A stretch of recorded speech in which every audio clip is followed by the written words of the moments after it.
Bismillahirrahmanirrahim. Bismillahirrahmanirrahim. Assalamualaikum warahmatullahi wabarakatuh.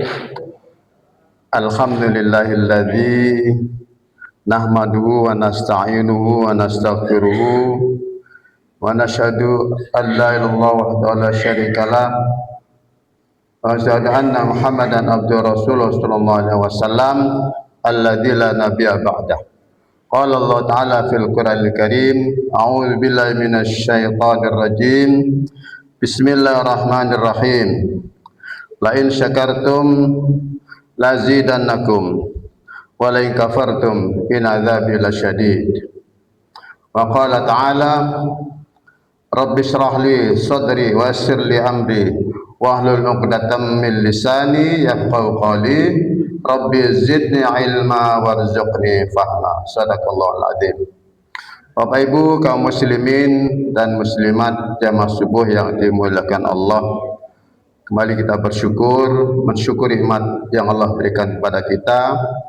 Syukur merupakan salah satu di antara sekian banyak ibadah yang perlu kita sampaikan kepada Allah Subhanahu wa taala. Dengan bersyukur insyaallah Allah akan menambah nikmat yang ada pada kita.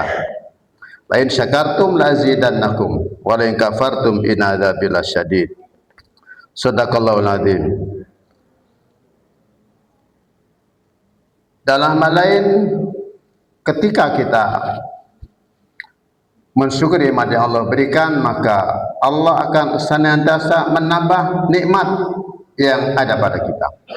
Selanjutnya salawat dan salam kita aturkan pada junjungan kita Nabi besar Muhammad sallallahu alaihi wasallam yang telah mengantarkan kita umatnya tercinta ini minal zulumati ilan nur. Bapak Ibu jamaah yang dimuliakan Allah, pagi ini kita akan mengambil satu hadis dari hadis Bulughul Maram an Ibni Abbas radhiyallahu anhu ta'ala qala Rasulullah sallallahu alaihi wasallam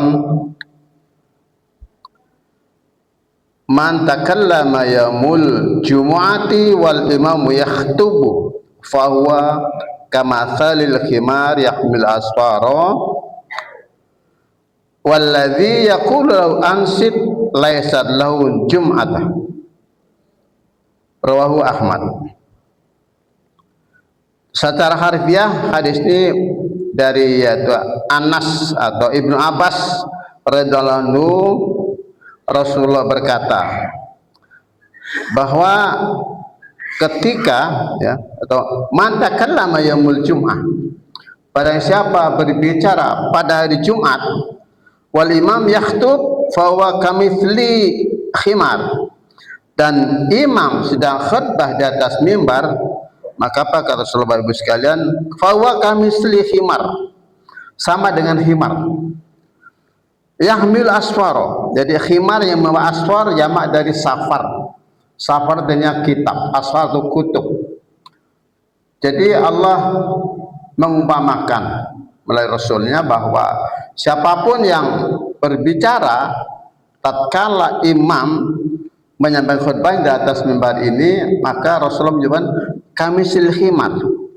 Dalam surah Jumat juga dijelaskan, itu juga kata khimar bisa disebut. Jadi apa maksudnya Bapak Ibu sekalian? Jadi orang yang atau jamaah yang berbicara ketika khutbah atau ketika imam sedang menyampaikan khutbahnya sama khimar.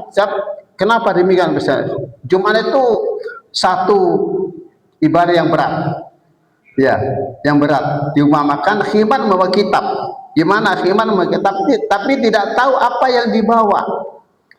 Tidak tahu apa yang dibawa. Dia memegang kitab besar, kitab banyak, tapi tidak tahu arti kitab itu sendiri.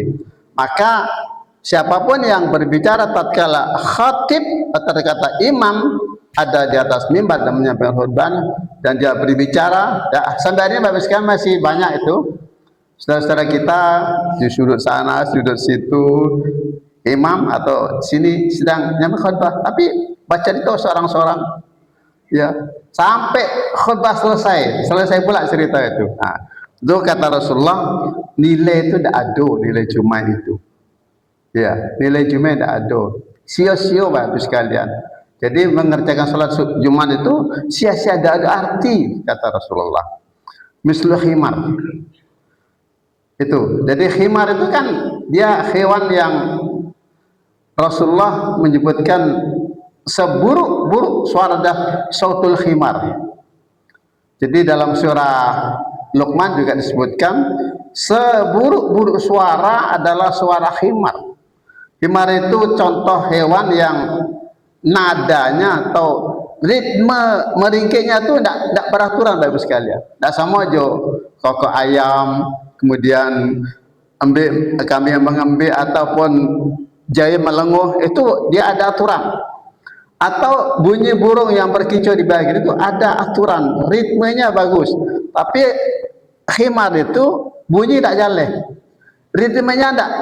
Itu. Jadi Allah menyebutkan juga kasautil khimar. Jadi khimar itu adanya di padang pasir Bapak sekalian. Jadi manakala seseorang terus asik berbicara tidak, karena Bapak sekalian khutbah Jumat adalah merupakan satu rangkaian daripada sahnya sholat Jumat. Makanya Bapak sekalian, begitu muadzin mengumandangkan azan dan khatib naik mimbar, maka udah masuk apa itu? Masuk suksesi pelaksanaan sholat Jumat. Itu sholat Jumat bukan pengganti sholat duhur, karena ada tata cara sendiri. Jadi khutbah, dua khutbah di atas mimbar disampaikan oleh imam ada merupakan satu kesatuan pelaksanaan sholat Jumat itu disambung dengan sholat Jumat yang 2 rakaat. Maka Bapak sekalian, tadi itu fatal, nilai Jumat tidak ada. Siapapun yang berbicara asik, bercerita entah segala macam cerita yang ada, tak ada arti Jumat Bapak sekalian. Sia-sia pelaksanaan Jumat itu. Jadi Jumat itu sudah ibadah yang berat, yang memang kita harus ikuti dari awal mula, sejak khatib atau sejak imam naik ke atas mimbar menyampaikan khutbahnya. Bapak Ibu yang dimuliakan Allah, jadi termasuk ansid, man yakul khalil, ansid. Sama halnya kita tidak mau mati mendengar kawannya berbicara lalu kita diam, khatib. Itu pun sama batal. Tidak ada Jumatnya Bapak sekalian. Jadi baik yang berbicara atau temannya yang memperingatkan. Orang yang berbicara ketika khatib sedang menyampaikan khutbahnya sama. Ini sama, tidak ada arti Jumatnya. Sio-sio Jumat yang awak selaksanakan itu. Sekalipun kita duduk, lebih baik diam mendengarkan apa tausiah yang disampaikan oleh imam di atas mimbar. Yang jauh lebih baik dibanding kita bercerita. Ceritanya akan habis sekalian ya. Di mana-mana bisa cerita. Tapi untuk pelaksanaan sholat Jumat hanya kita ikuti ya suksesi pelaksanaan Jumat sejak imam naik ke atas mimbar. Karena kenapa imam dikatakan di sini imam yakhtub pada Jumat Allah? Sebab biasanya bukan khatib yang jadi imam, tapi imamlah bisa menjadi khatib. Idealnya imam, tapi kan kita kan tidak mesti khatib itu qari. Ya, tidak mesti khatib itu qari. Dan pada zaman Rasulullah imam mesti khatib. Cuma imam yakhtub, imam sedang menyampaikan khutbahnya, bukan khatib sedang khutbah, tapi imam. Karena yang berhak menjadi khatib adalah imam. Makanya Bapak sekalian, sebagian masjid kan ada punya imam khusus pada sholat Jumat. Katanya karena memang tidak seluruhnya khatib itu dia qari. Karena salah satu syarat menjadi imam adalah ya aqrauhum fi kitabillah. Mereka yang paling bagus apanya tuh? Paling qari, paling banyak hafalannya, paling ada beberapa, ada sekian, ada 11 syarat untuk menjadi imam Bapak sekalian. Untuk menjadi imam sekaligus menjadi khatib. Jadi Bapak sekalian, memang khatib atau imam yang mereka harus tahu syarat-syarat apa yang harus dipenuhi oleh imam maupun apa yang dipenuhi oleh khatib, sehingga yang pelaksanaan baik sholat jamaahnya maupun atau berupa sholat jamaah biasa harian maupun khusus sholat Jumat yang kita laksanakan setiap Jumat sekali, yaitu seminggu sekali, disebut dengan sholatul Jumat. Jadi ada satu rentetan ibadah sholat Jumat, tidak sama dengan sholat-sholat yang lain, sholat duhur, sholat asar, sholat maghrib, dan sholat subuh. Tapi Bapak sekalian, sholat yang paling tinggi ini aja sholat subuh dan sholat isya. Rasulullah menyebutkan sholat yang paling berat dilaksanakan yaitu sholat isya dan sholat subuh yang paling berat dikerjakan oleh orang-orang munafik. Kalau sholat duhur, sholat maghrib itu biasa, ramai, sholat asar. Tapi memang Buyangka juga menyebutkan kalau engkau mau melihat orang Islam, lihatlah pada dua sholat id, yaitu Idul Fitri dan Idul Adha. Tapi ketika Anda ingin melihat orang yang beriman, mukmin, lihatlah sholat subuhnya. Yang kata Hamka, beliau menyebutkan itulah orang-orang yang disebut orang mukmin. Karena Bapak sekalian, dalam surah apa itu, yaitu Al-Isra, Allah menyebutkan aqimis sholata liduluki syamsi ala ghusaqil lail wa qur'anal fajri inna qur'anal fajri kana masyhuda. Kenapa? Masyhuda itu sholat fajar itu disaksikan. Masyhuda disaksikan oleh siapa? Oleh dua kelompok malaikat.